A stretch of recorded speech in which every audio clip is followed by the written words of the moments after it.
रात का वक्त था, चारों ओर सन्नाटा पसरा हुआ था, चारों ओर से हवाएं चल रही थी और कमरे में लाइट भी नहीं थी।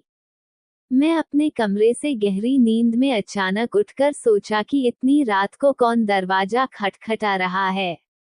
डरते हुए दरवाजा खोला तो सामने ससुर जी खड़े थे। बोले, बहू कमर में थोड़ा दर्द है, क्या तुम थोड़ी मालिश कर दोगी?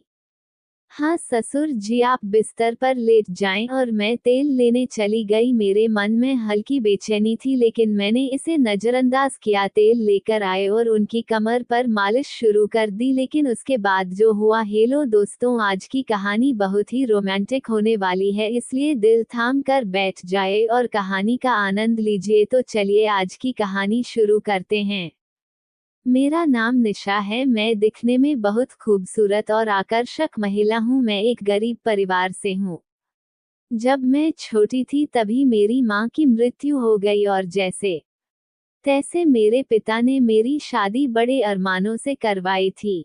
मैं खुशी खुशी अपनी नई जिंदगी में कदम रख चुकी थी, लेकिन नियति को कुछ और ही मंजूर था। शादी के कुछ महीने बाद ही मेरे पति का एक सड़क दुर्घटना में निधन हो गया। उस समय मैं जैसे टूटी गई थी और पति की मृत्यु के बाद मैं और मेरे ससुर एक घर में रहने लगे और मेरे ससुर की मुझ पर नजर रहने लगी। इसलिए अपने मायके लौटने के अलावा मेरे पास कोई चारा नहीं था। मायके में मेरी माँ पहले ही इस दुनिया से जा चुकी थी। घर में सौतेली माँ के होते हुए मुझे वहाँ भी कोई सुकून नहीं मिला। उनका स्वभाव कठोर था और हर छोटी बात पर ताने मारना उनकी आदत थी। ऐसे में मेरे ससुर एक दिन मेरे पिता से मिलने आए। उन्होंने पिताजी से कहा, मैं अपनी बहू को वापस ले जाना चाहता हूँ, यह उसका घर नहीं है। सौतेली माँ ने तुरंत उनकी बात का समर्थन किया, लेकिन मेरे पिता ने सवाल किया, जब मेरा दामाद नहीं रहा तो आप मेरी बेटी को क्यों ले जाना चाहते हैं? इस पर सौतेली माँ ने जोर देकर कहा, उसे जाने दो, उनके घर की बहू है, वहीं रह सकती है।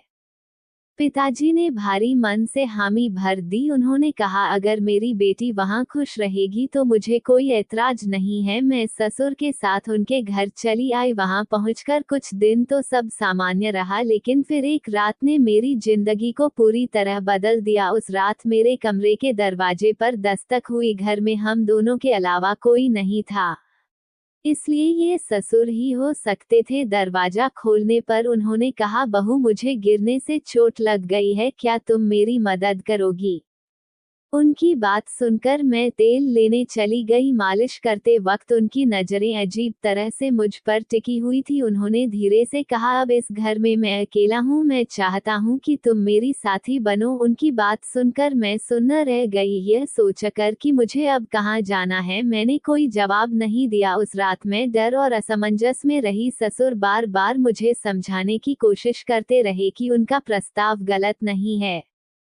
उन्होंने कहा, हम दोनों को एक दूसरे का सहारा बनना चाहिए। मैंने अपने हालात को देखते हुए सोचना शुरू किया। मायके में सौतेली माँ का व्यवहार और ससुराल में इस प्रस्ताव के बीच मेरी स्थिति असहज थी।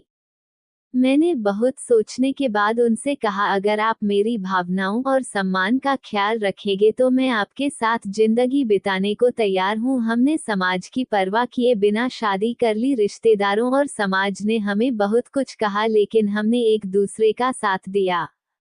ससुर अब मेरे लिए पति बन चुके थे। धीरे धीरे हमारा रिश्ता मजबूत हुआ और हमने एक दूसरे का सहारा बनकर जीवन की चुनौतियों का सामना किया।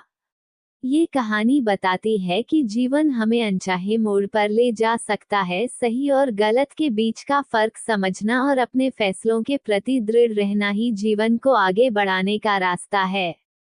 दोस्तों, अगर यह कहानी आप लोगों को पसंद आई हो तो चैनल को सब्सक्राइब जरूर करें, ताकि हम आपके लिए और भी ऐसे ही कहानियां लाते रहे। धन्यवाद।